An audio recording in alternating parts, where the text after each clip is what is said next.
미국 하버드 대학교의 대학원장이었던 박사원장이었던 코트라이드 데이브 교수가 쓴 책 Can God Save the Church? 하나님은 교회를 구원할 수 있는가? 라는 그 책에서 세계 초강대국인 미국을 진단하기를 미국은 지금 아이병이라는 중병이 걸려 있다고 하였습니다. 이 아이란 영어의 스펠링 I로 시작하는 몇 가지 단어들을 통해서 설명하고 있는데 임프레션, 인상주의, 이미테이션, 모방, 임페이션스, 오래 참지 못할, 인센시티비티, 부감각성 이런 것들이 오늘날 미국을 지금 심각하게 병들어 잘못되게 만들고 있다는 이야기입니다. 우리가 보이는 눈에 보이는 어떤 큰 무기나 질병이나 어떤 테러 같은 사건이 아니라 사람들이 살아가는 삶의 양식과 의식 속에 배어있는 이 몇 가지 요인들이 미국을 앞으로 망가지게 할 수 있는 위험한 요소라는 것이죠.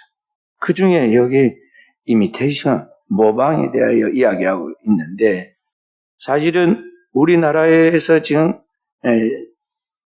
가장 다음 세대 사람들에게 본이 되지 못하고 다음 세대의 자녀들에게 큰 문제거리를 지금 가져다주는 요인이 여기에도 들어있습니다. 우리는 이 모방함이 얼마나 심각하고 위험한 것인가를 잘 모릅니다. 그래서 너나 할 것 없이 오늘날 다 그렇게 유행을 따라 살아가고 있는데 물질 문명의 발달과 경쟁하는 우리 사회 속에서 첨단의 문화를 누리는 오늘 우리 현대 사람들이 시장에서 나오는 그 기성 제품들, 상품성이 있어 보이는 그 선전하는 TV와 영상과 영화와 스마트폰에서 끊임없이 선전하고 홍보하여 사람들 가운데 보여지고 있는 인상 지어져 있는 그런 것들을 무조건 따라가는 그런 심리. 이게 위험하다는 것이죠. 그래서 현대 사람들이 살고 있는 의식주의 문제, 무엇을 먹느냐, 무엇을 입고 사느냐, 어떤 집에서 어떤 차를 타고 다니느냐, 그 유행의 트렌드가 무엇인가를 민감하게 살피면서 그 유행에 뒤떨어지지 않으려고 옷을 차려입고 모든 몸을 꾸미고 그러한 집을, 그러한 차를 가지려고 안달을 합니다. 그런데 이게 위험하다는 것이죠. 심각하게 위험한 일입니다. 왜냐하면 하나님이 이 땅에 모든 생명체를 지으실 때 하나님께서는 한 사람 한 사람에게 그에게 이 세상에 이 온 우주에 단 한 번 왔다가 가는 아주 유일하고 독특한 천부적인 자질과 무한한 잠재력을 주어서 그 자신만의 창조적 에너지와 재능을 살리고 가라고 하나님이 그에게 특권을 주셨는데 사람들이 바로 그것을 무시하고 자기에게 주어진 그 특권을 잠재워버리고 그리고 하나님이 주신 그 무한한 전능한 세계 속에 들어가서 자기가 달려가야 할 그런 길을 찾고 자기가 해야 할 일들을 만들어서 그래서 개척해 시도하려는 도전과 꿈과 열정을 잃어버린 채 마치 로봇처럼 살아간다는 것이죠. 좀비 영화에 나온 그 좀비가 누군가를 물어버리면 그도 똑같이 좀비가 되어서 거기에 홀려서 끌려가듯이 온 도시 전체가 이 좀비들처럼 뭔가에 홀려서 뭔가에 마비된 채 거기에 끌려서 똑같이 움직이고 똑같이 옷을 입고 똑같이 활동하고 그렇게 살아가고 있다는 것이죠. 하나님께서 지구상에 지금 80억 가까운 인구가 살아가고 있는데 그 많은 사람들이 한 사람도 똑같은 사람이 없다는 것이죠. 생김뿐만 아니라 손에 지문이 눈에 홍채가 다 다르잖아요. 유전인자가 각각 다르다는 것입니다. 지금까지 똑같은 걸 단 하나도 하나님 만들어내시지 않으셨습니다. 유일한 가치가 있는 이 세상에서 단 한 번 그에게만 주신 그 독특한 하나님의 생명의 가치를 가지고 이 땅에 보낸 존재가 바로 나라는 사람인데 우리는 이 나 한 사람의 가치가 얼마나 귀한지 주께서 천하보다 귀하다고 했는데 바로 그렇게 설계하고 우리를 부르셔서 오늘 이 땅에 보냈는데 오늘 우리가 그 가치를 제대로 활용하고 살아가고 있느냐는 것이죠. 현대인들은 자신의 가치를 너무나 하찮게 생각하고 자기 자신의 길을 걸어가려 하기보다는 다른 사람들이 이미 걸어갔던 그 길을 쉽게 편하게 모방하면서 살아가려고 합니다. 그래야 안심이라고 생각합니다. 이 얼마나 단조롭고 재미없고 어리석은 삶이냐 하는 것이죠. 우리는 다른 사람들을 통해서 내 삶의 도전과 자극을 받고 내 삶에 뭔가 조금 더 유익이 되는 풍성한 삶을 만들어가는데 필요할 수는 있지만은 결코 내가 그 사람이 되어서도 안 되고 될 필요도 없는 것입니다. 모든 사람은 각자 하나님 앞에 부름을 받은 그대로 자기의 길을 걸어가야 하고 하나님이 그를 이 땅에 보낸 목적을 따라 그 사명을 감당하고 다시 하나님께로 돌아가야 하는 것입니다. 성경은 말씀하시기를 각 사람은 위에서 부르심을 받은 그대로 지내라고 그랬습니다. 성경의 역사를 보면은 노아의 홍수 때 노아, 소돔과 고모라의 심판 때 아브라함, 애굽이 전 세계를 다스리되 애굽을 심판하고 출애굽에서 약속했던 가나안으로 그 백성을 이끌어 나갈 때의 모세, 그 땅의 역사를 정착시킨 여호수아, 그리고 메시아 시대를 준비해 나가는 그림자였던 다윗. 역사 시대마다 하나님은 똑같은 사람을 두 번 그 자리에 두거나 똑같은 사람을 두지 않습니다. 어느 시대나 하나님은 그렇게 일하신다는 것이죠. 역사 속에 80억 가까운 모든 사람이 각각의 하나님께 부름받은 역사적인 사명을 가지고 이 땅에 태어났고 그것을 위하여 살아야 하는 것입니다. 그렇다면 오늘 나는 누구이며 나는 무엇을 위하여 살고 있고 그리고 나는 어떤 결과를 남기고 갈 것인가를 우리는 생각해야겠어요. 우리 인류 구원을 위하여 유일한 독생자이신 하나님의 어린 양이신 예수 그리스도께서 우리 죄를 짊어지고 이 땅에 오셔서 십자가를 지고 영원한 속죄를 이루어 우리와 하나님의 나라에 들어갈 수 있도록 길과 진리와 생명이 되어 주셨습니다. 바로 그 예수 그리스도처럼 오늘을 살아가는 나도 우리도 그 부르심을 받은 그대로 자기의 길을 걸어가야 한다는 것입니다. 자기의 길을 걸어가야 한다.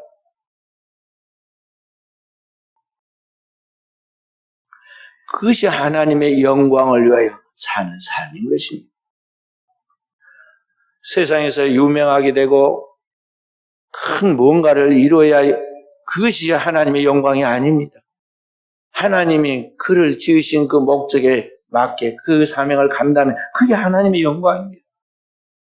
백합은 백합답게 피어야 하고 페랭이 꽃은 그 밑에서 그렇게 가날부지만은 그 페랭이 꽃을 피우고 가야 그 사명을 감당하는 것입니다. 모든 사람은 각자 하나님께서 이 땅에 하나님의 역할을 감당하도록 배역을 맡겼고 그 하나님의 배우로서 그 사명을 감당하는 것이 곧 하나님의 영광을 위한 삶인데 내가 무엇을 위해 오늘은 살아가고 있는가를 우리는 매일 매 순간 우리 자신에게 물어야겠어요. 헨리 데이비드 소로가 이렇게 시를 썼습니다. 우리는 왜 이리 급하게 성공하지 못해 안달하며 크게 일어나지 못해 난리인가? 사람들이 그의 동료들과 맞추어 나아가지 못하면 아마도 그가 다른 북소리를 들은 때문이니라. 아무리 멀고 아무리 작아도 자기의 음악 소리에 맞춰 걸어가도록 하라. 자기의 음악 소리에 맞춰 자기의 길을 걸어가라는 것입니다. 그렇다면 사랑하는 성도 여러분, 여러분과 제가 어떻게 자기 인생의 주체자로서 자신의 삶을 참된 그리스도인으로서 자신의 인생을 주체적으로 그렇게 잘 살아갈 수 있는가 하는 것입니다. 먼저 우리가 알아야 할 것은 오늘 우리 자신에 대하여 깊이 생각하고 사유하면 사유할수록 오늘 우리가 인생을 살아가며 경험하면 경험할수록 내 자신을 깨닫게 되면 깨닫게 될수록 세상에는 나보다 큰 죄인이 없다는 것을 알고 절망하게 되는 것입니다. 자신의 실체를 보아야 합니다. 내가 누구냐에 대하여 성경은 너는 죄인이라고 말씀하고 있는데 우리는 우리 자신을 절대 그렇게 인정하지 않고 인정하고 싶지를 않습니다. 그러나 하나님은 우리의 삶 속에서 우리에게 자꾸 깨닫게 하고 경험시키고 내가 누구냐에 대하여 인식을 시키는데 이제 그것이 조금씩 알아지면 그때 철이 드는 겁니다. 우리가 철이 들면은 내 자신의 실체를 보게 되는데 그때 우리의 모습은 뭐냐? 절망적이라는 것이죠. 선지자 예레미야는 하나님의 눈으로 인간을 통찰하면서 이렇게 대언했습니다. 만물보다 거짓되고 심히 부패한 것은 마음이라. 누가 이를 알려오마는 나 여호와는 심정과 폐부를 시험하고 각각 그의 행위와 그의 행실대로 보응한다. 만물보다 부패하고 거짓된 것이 바로 인간의 마음인데 바로 하나님 앞에서 보니 내가 그렇다는 것이죠. 이사야 선지도 하나님 앞에 기도하다가 영광 중에 그의 성전에 임재해 계시는 하나님을 보면서 하나님을 보는 그 순간 자신의 실체를 보게 되는데 통곡했습니다. 경악했습니다. 화로다 나여 망하게 되었도다. 나는 입술이 부정한 사람이요 나는 입술이 부정한 백성 중에 거주하면서 만군의 여호와이신 하나님을 배웠습니다 하고 고백하죠. 사도 바울도 외치기를 오라 나는 공고한 사람이로다. 이 사망의 몸에서 누가 나를 건져내려. 죄인 중에 나는 괴순이라 그랬어. 그러니까 오늘 우리는 세상이 말할 때 우리를 A로 좋게 말하는 그런 꾸며진 나. 내가 다른 사람들에게 내 자신의 모습을 들키지 않으려고 제 자신을 꾸미고 좋게 보이려고 프로필을 세우면서 그렇게 포장하는 내가 아니라 하나님 앞에서 나의 실존의 모습을 발견하게 되면 우리는 우리 자신에게 절망할 수밖에 없다는 것이죠. 19세기의 덴마크의 실존주의 철학자였던 제렌 키에르케고르는 그의 책 죽음에 이르는 병이라는 곳에서 이 절망에 대해서 이야기를 합니다. 사람이 가장 위태한 절망적 상황에 빠지면은 자기가 절망적 상태에 빠졌다는 것조차도 알지 못한다는 것이죠. 가장 위험한 상태입니다. 또한 절망적 상태에 빠졌다는 것을 자각했다 할지라도 그 자신을 이기거나 극복할 힘이 없기 때문에 자포자기하는 그런 상황에 있다면 이 사람도 더 위험합니다. 그리고 이러한 것들이 깊어지면 결국 그것이 죽음에 이르게 되는데 그래서 절망이 죽음에 이르는 병이라고 그랬습니다. 이 절망의 상태를 성경은 뭐라고 그랬냐면은 죄의 상태라고 말합니다.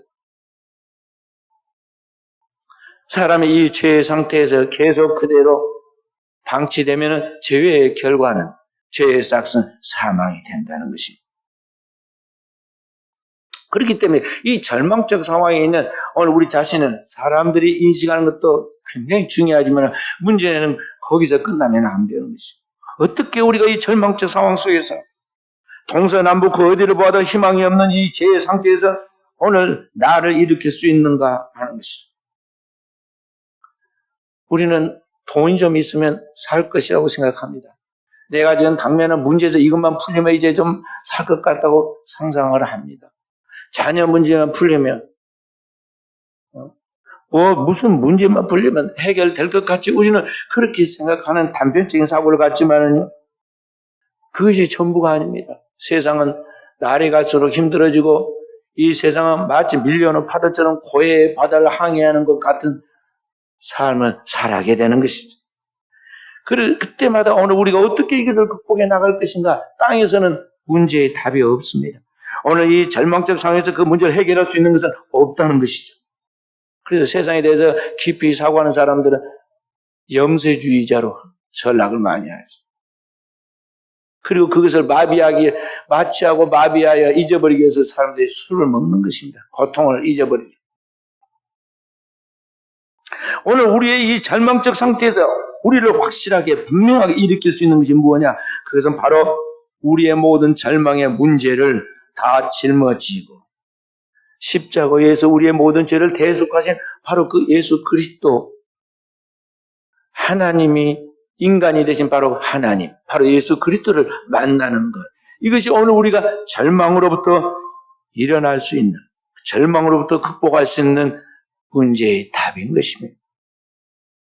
오늘 우리가 이 절망의 상태에서 오늘 우리를 위하여 이 땅에 찾아오신 하나님의 아들 예수 그리스도를 알고 그분의 영원한 말씀인 생명의 진리의 말씀을 우리가 들을 때 그때 오늘 여러분과 제가 그 속에서 믿음이 생기게 되는데 바로 이 믿음이 세상을 이기게 만든다 하는 것입니다. 사도 요한은 요한일서 5장 4절에 세상을 이기는 이김은 이것이 곧 너희의 믿음이라 그랬고 그 믿음은 바로 하나님의 독생자를 믿는 믿음이라고 설명해 주었습니다. 시몬 베드로가 절망적 상황에 빠집니다. 그의 직업은 어부였는데 고기가 잡혀야 하루하루 고기 잡아서 먹고 사는데 고기가 잡혀야 하는데 맨날 며칠 별로 소득도 없었는데 어느 나라 단 한 마리도 잡히지 않는 새벽까지 밤새와 새벽까지 토망질했지만 물고기 한 마리 잡히지 않는 절망의 아침을 맞게 됐죠. 바닷가에서 그물을 깁고 있는데 한 젊은이가 갈릴리에서 오는 선지자 예수죠. 일단의 무리들과 함께 바닷가로 나오셨고 자기의 배를 잠깐 빌려서 그 위에서 말씀을 전하고는 마치자 시몬에게 말씀하십니다. 깊은 데로 가서 그물을 던지라. 시몬이 내가 이 바다에서는 전문가고 이 바다에 대해서는 어제 밤새 고기를 잡으려고 투망질해서 한 마리도 못 잡았는데 당신이 말씀하니까 그 말씀에 의지하여 내가 그물을 내리리다 하고 조금 더 깊은 곳에 가서 그물을 던졌는데 한두 마리 잡은 것이 아니라 얼마나 많은 물고기가 그 그물 안에 창조가 되었든지 그물이 찢어져 갑니다. 혼자 힘으로 안 돼서 옆에 있는 동료를 불러가지고 두 배에다가 그 통째로 그물을 건져서 양쪽 배에다가 부었는데 성경에 뭐라고 하냐면 두 배에 잠기게 되었더라. 그래서 이러한 것들이 자신의 상식과 경험, 인생의 모든 것들을 초월해서 벌어진 일이기 때문에 이게 바로 무에서 유를 창조하신 하나님이고 그 말씀하신 대로 이루어진 걸 보니까 말씀을 천적 창조해 이분이야말로 세상 가운데 오신 하나님의 아들이시라는 것이 그냥 영적으로 본능적으로 그가 깨달아진 거예요. 그래서 그 앞에 무릎을 꿇고 주여 나를 떠나서 나는 죄인으로서이라고 고백하죠. 그때 예수께서 시몬에게 이르시되 무서워하지 말라. 이후로는 네가 사람을 취하리라. 그리고 그 말씀이 떨어진과 동시에 그렇게 애써 잡은 물고기를 버려두고 배와 그물을 버려두고 예수를 쫓기 시작했는데 그가 그리스도의 구속의 사역을 완성해 가는 바로 대사도 베드로가 된 것이고 그가 천국의 12기초의 첫 번째 사람이 된 것입니다. 그러므로 이와 같이 이 절망에서부터 우리를 극복하게 만드는 것은 뭐냐면 이 영원한 절대자이신 예수 그리스도에 대한 믿음을 가질 때이고 그 예수 그리스도에 대한 절대적인 신뢰, 믿음을 가질 때 오늘 그 모든 절망의 질병이 치유가 일어나는 역사가 나타난다는 것입니다. 믿음이다. 것이죠. 우리 주 예수 그리스도와 그를 아는 믿음이 오늘 이 모든 절망에서 우리의 모든 문제를 해독시키고 풀어서 자유롭게 만드는 역사와 결과를 가져온다는 것이죠. 그래서 오늘 하나님의 말씀 38절에는 오직 나의 의인은 믿음으로 말미암아 살리라. 의인은 믿음으로 말미암아 살리라. 여기에서 성경에 말씀하고 있는 의인이란 세상에서 태어나 한 번도 죄를 안 지은 성자를 말하는 것이 아닙니다. 한 번도 넘어지지 않는 완전한 사람을 말하는 것이 아닙니다. 도리어 수없이 넘어지고 수없이 실패해도 다시 일어나 하나님 앞에 나와 회개하고 그 하나님을 붙들고 그 약속의 말씀을 붙들고 나를 위하여 대속하신 그 예수 그리스도를 굳게 의지하고 앞으로 나아가는 그 사람이 바로 의인이에요. 의인은 믿음으로 말미암아 살려.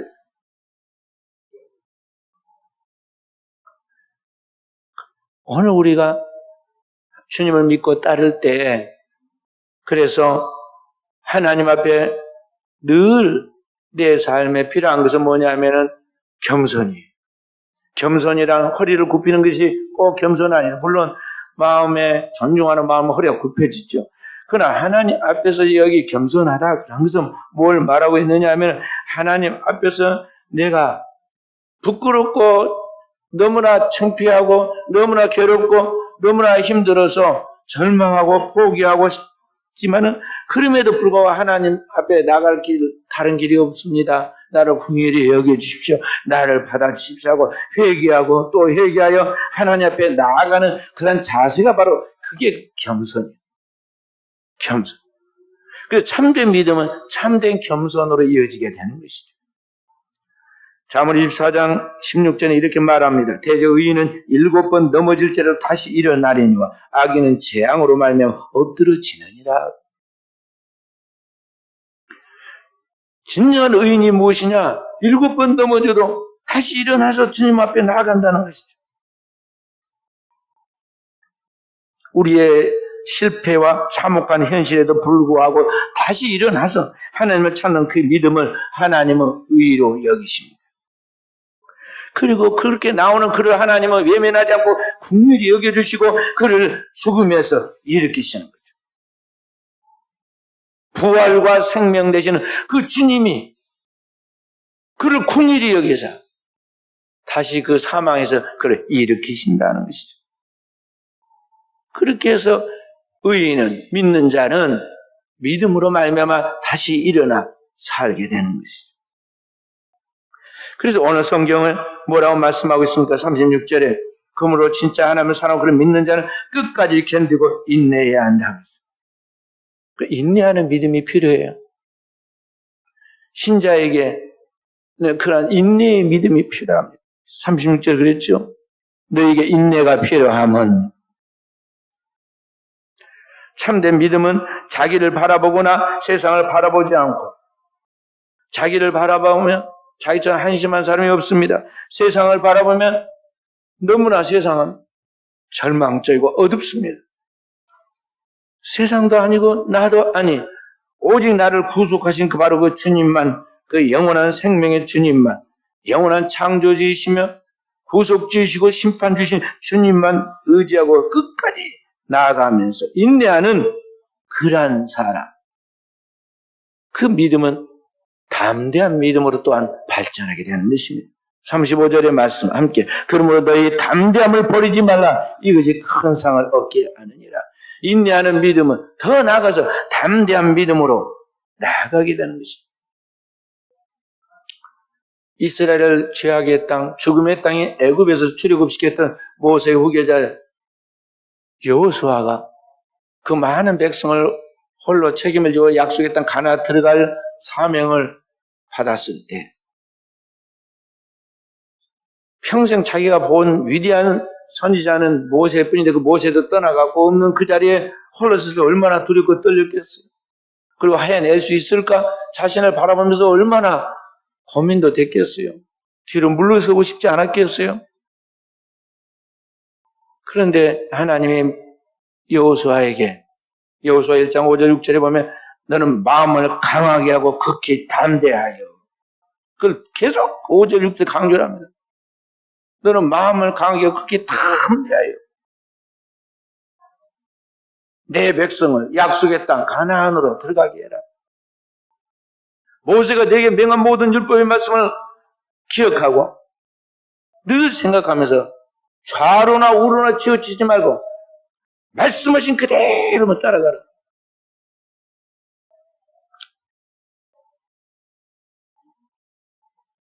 우리가 사람들하고 이렇게 뭔 일을 하다 보면요. 어떤 사람은 앞에 세워놨는데도 불구하고 지도자라고 세워놨는데도 불구하고 뭔 일을 결심하고 하다가 갑자기 바꿉니다. 날짜를 바꿔야겠습니다. 왜 바꾸느냐? 누가 그 날짜에 못 온다 그러니까 불가피하게 바꿔야겠어. 그렇게 바꾸면은 다른 사람이 이번에 약속을 또 못 지키게 될 것이고 처음에 선약을 지키지 않고 다음에 또 다른 약속을 하면 또 다른 문제가 생기는 것이니까 처음에 정한 약속대로 그 사정 있는 사람의 상황을 바꾸도록 협조를 구해라. 시도를 해주는데도요.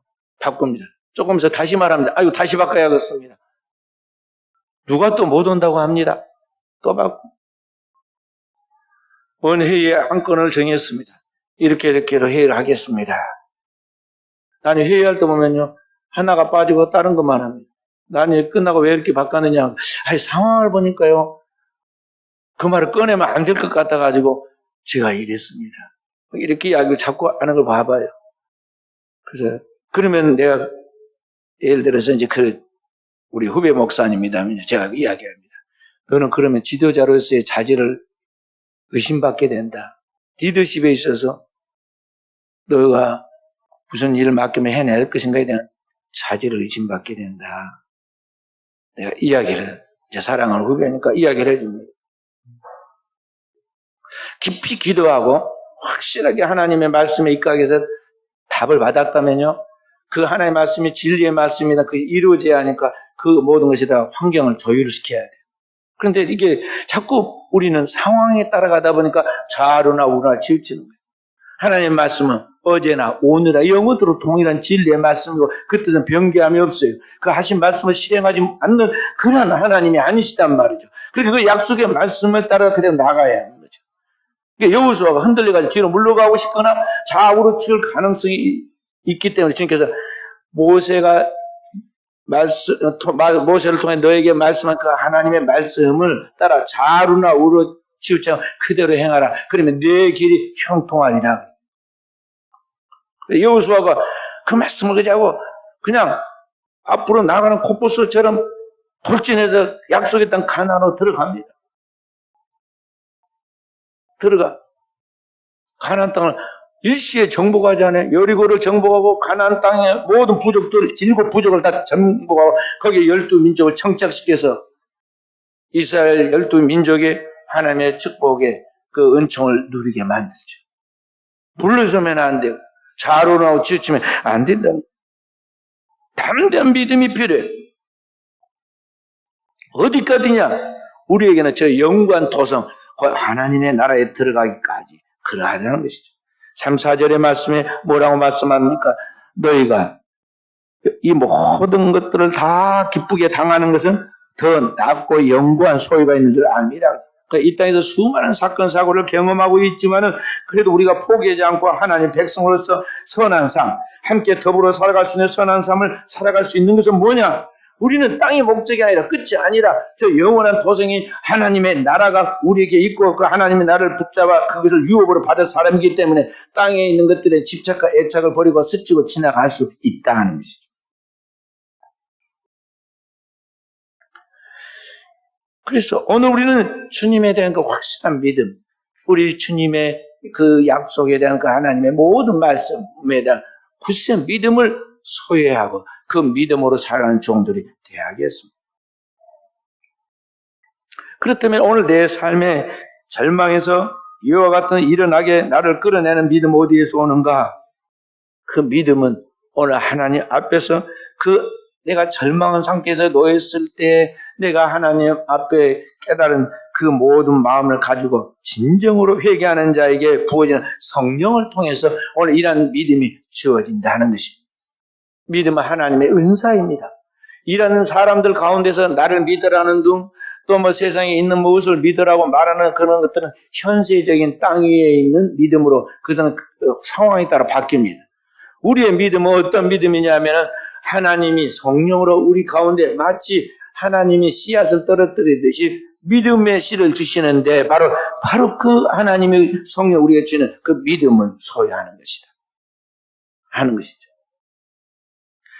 고린도서 12장 7절부터 11절에 보면 성령의 9가지 은사가 나오면서 거기에 보면 같은 성령을 따라 어떤 사람이 믿음을 그러잖아요.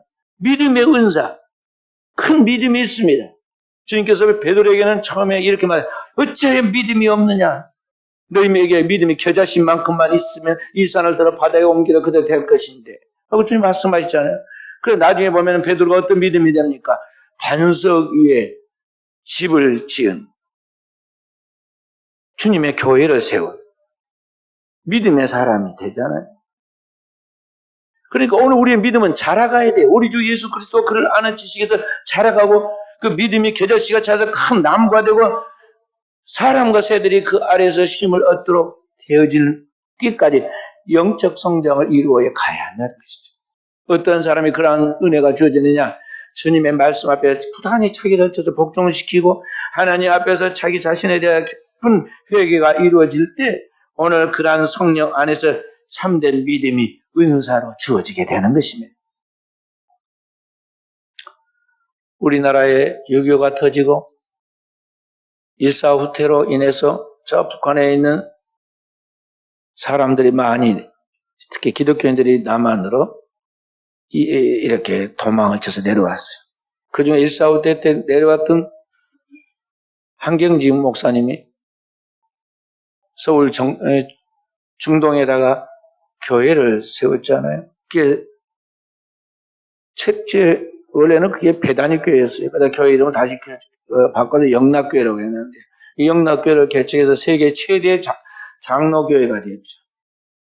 그렇게 해서 그분이 1973년도에 은퇴하시 원로 목사가 추대되어서 성남의 남한산성에 거기에 조그만 집에 거하게 됩니다. 그걸 우거처라고 하면서 거기에 거하게 됐는데, 나중에 이제 종교계의 노벨상으로 불리는 템플스테인상을 수상받게 됩니다. 1992년도에 기독교 계통에서는 가장 큰 상이라고 볼 수 있는데 그 상을 받았어요. 그래서 한국에서 그를 축하하러 온 교계의 많은 지도자들이 그분을 축하하면서 인사말을 시키니까 그분이 뭐라고 고백을 했느냐면요. 저는 하나님 앞에서 또 여러분 앞에서 죄인인 것을 고백합니다.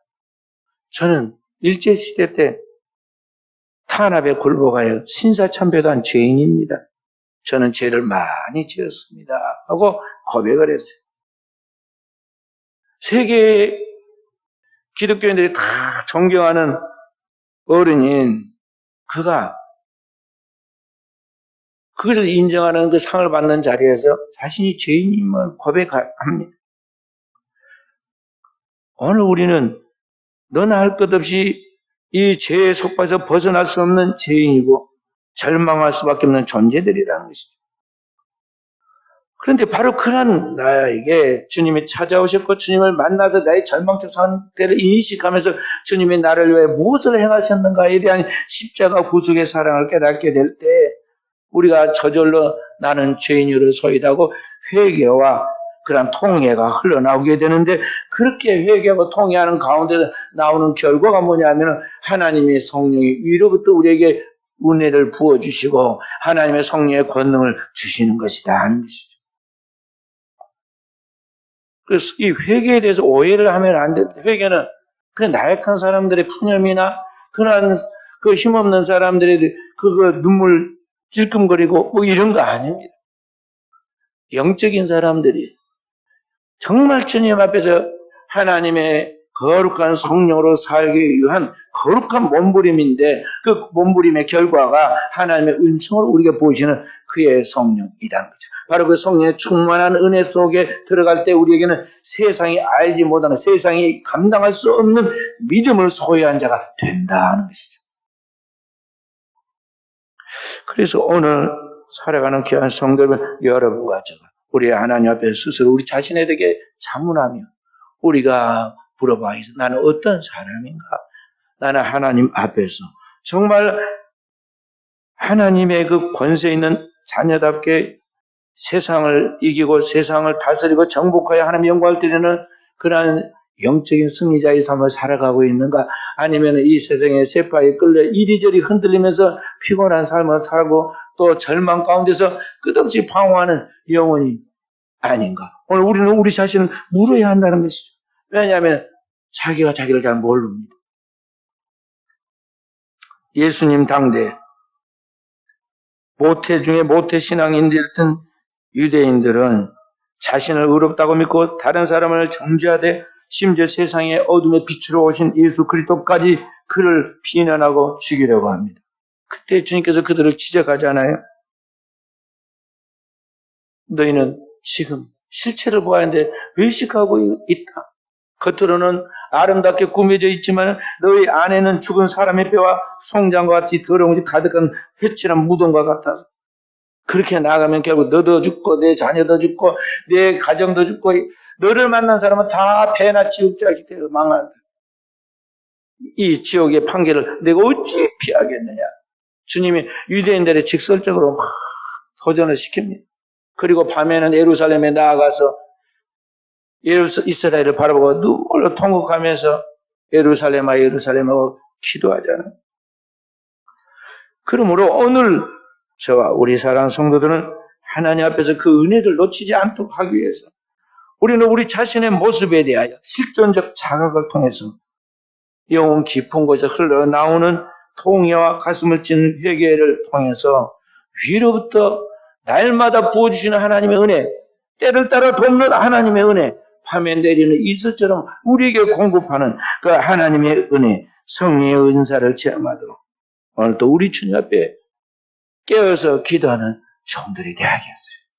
살아있는 생명 반드시 열매를 맺게 되어 있기 때문에 오늘 여러분과 제가 진정한 하나님의 백성으로 영적인 사람이 되면 하나님이 그의 모든 삶을 축복하십니다. 가정과 자녀와 사업과 살아가는 모든 삶의 현재, 더 나아가서 미래 자선 천대까지 그리고 영원에 이르도록 하나님 우리를 결코 버리지 않고 축복하신다는 것이죠. 오늘 또 이 믿음의 승리자가 되어지기를 주의 이름으로 축원드립니다.